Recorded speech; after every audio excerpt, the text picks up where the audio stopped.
Hey guys, Mark here from Ratings.com, and today we're comparing the JBL Endurance Sprint versus the Sony WI-SP600N. Both are sports-oriented headphones with a stable fit for running and working out, but the Sonys are noise-canceling, which makes them quite a bit more expensive than the JBL. So how do they compare sound and feature-wise? And should you pay more to get the Sonys, or are the JBL a better value for your money? Well, in this review, we'll be comparing the design, sound quality, and isolation, which you'll get to hear for yourself later on in the video. We'll also compare the active features and connection options, but as always, let's start with what's in the box. So there's not much difference in their respective boxes. In the Sony's box, you have 3 additional tip sizes, plus an extra pair of stability fins, a micro USB charging cable, the manuals, and the SP600 headphones. It's about the same for the JBL's box, so you have the manuals, 2 extra tip sizes, the USB charging cable, and the JBL Endurance Sprint headphones.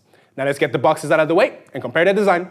Build quality-wise, the Sonys have a slight edge over the JBL. The JBL Endurance Sprint have a cool ear hook design that feels durable and looks a lot more high-end than their price would suggest. They have a decently dense rubber coating on the earbuds, and the ear hooks are thick and flexible and should maintain a stable fit once they're behind your ears. The hooks even have magnetic plates that help them attach to the earbuds, so you can always hook them to your backpack or to your keys. Unfortunately, the cables are quite thin and not as heavily rubberized as the rest of the design. It shouldn't be an issue for most, but if the cable does get hooked on something while you're working out, it will more easily snap than that of the Sonys. Here, the SP600N's cable looks and feels more durable. They also have smaller and denser earbuds that won't break if you accidentally drop them once or twice, and the inline control module is well made and feels sturdy, but it's a little bulky and tugs on the left earbuds, which won't be ideal for more strenuous activities.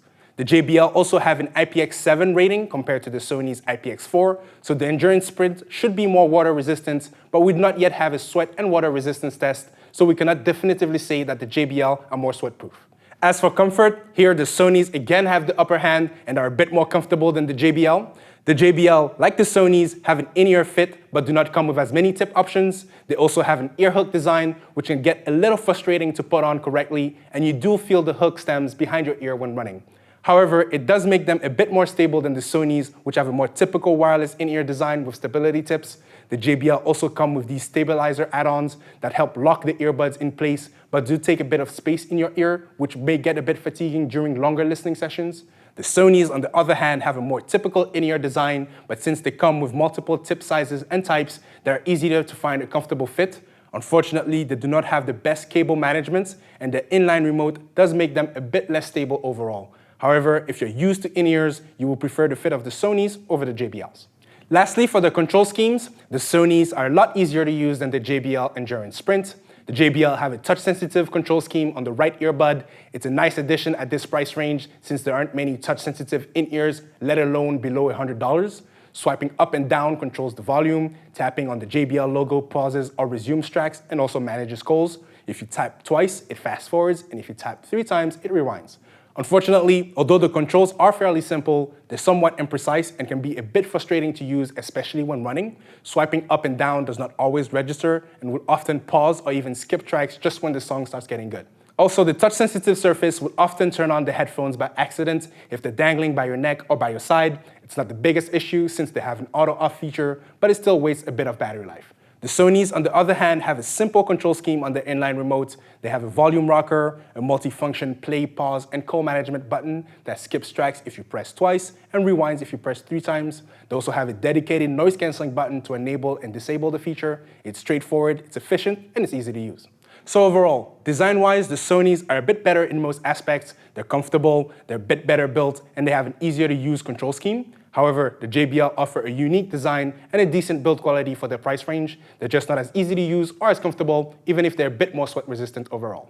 But now let's compare the sound quality and isolation with Sam. If sound quality is your priority, then we would recommend the JBL over the Sony, since overall it has a more neutral and accurate sound. But before looking at their measurement results, we're going to play a recording we have done with these headphones, so you can get an idea about how their sound compares for yourself. Just keep in mind that this is a relative comparison and not an absolute one.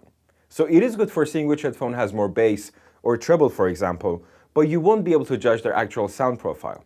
And if you get one of these headphones and listen to the same track that we've used here, you most likely won't hear the same thing.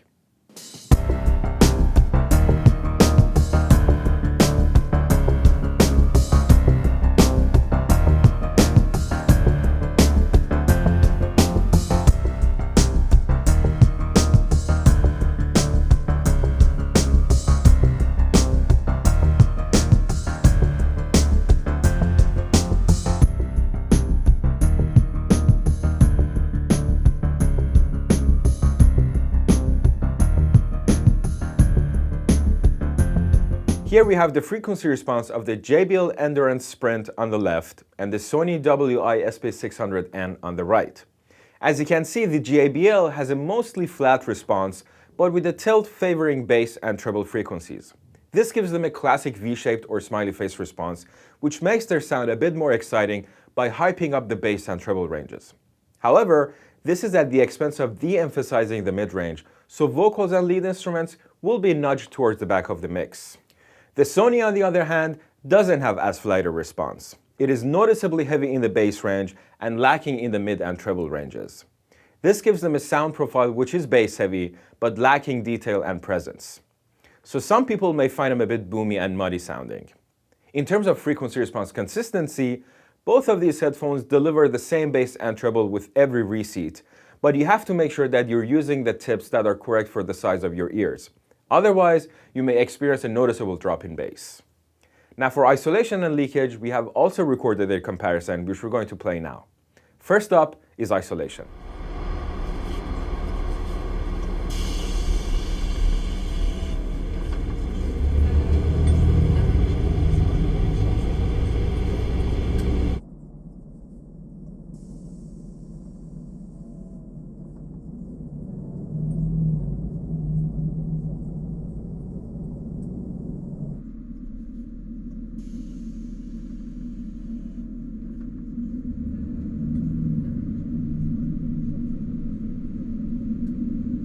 So the interesting thing here is that the JBL doesn't have active noise cancellation, but the Sony does. And yet, it is the JBL that outperforms the Sony slightly.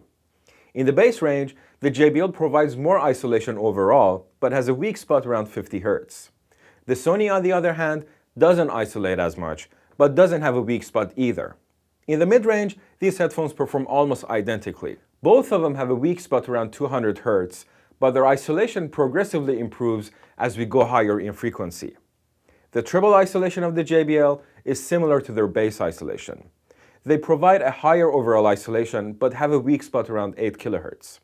The Sony, on the other hand, provides a bit less overall isolation, but they do it more evenly.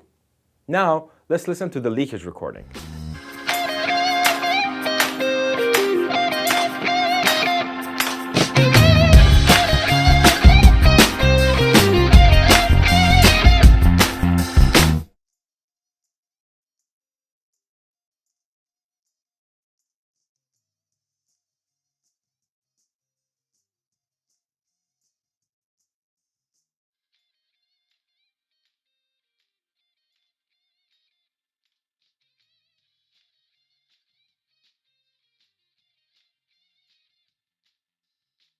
In terms of leakage, both of these headphones perform great and barely leak. Our measurements show that the JBL leaks a bit less than the Sony, but you don't really need to worry about the leakage of these headphones unless you are blasting your music in a very quiet environment like a library or an elevator.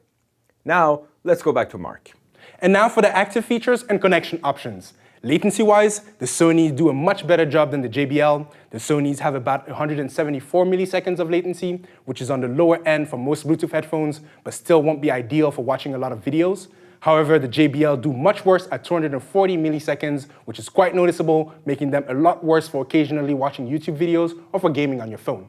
For their battery life, the JBL do a lot better than the Sonys. The JBL have 9 hours of continuous playtime and charge fully in 1.7 hours. They also have a good, if a tad too aggressive, auto-off timer that saves a lot of power. They will automatically switch off after 5 to 10 minutes of inactivity, which is great, unlike the Sonys, which have 5.6 hours of battery life, but do not automatically switch off. They charge a little faster at 1.5 hours, but overall, the battery performance is a little worse. As for the wireless range, there isn't much difference. The JBL reached up to 37 feet when obstructed and 122 feet in direct line of sight, compared to the Sonys at 35 feet and 121 feet respectively.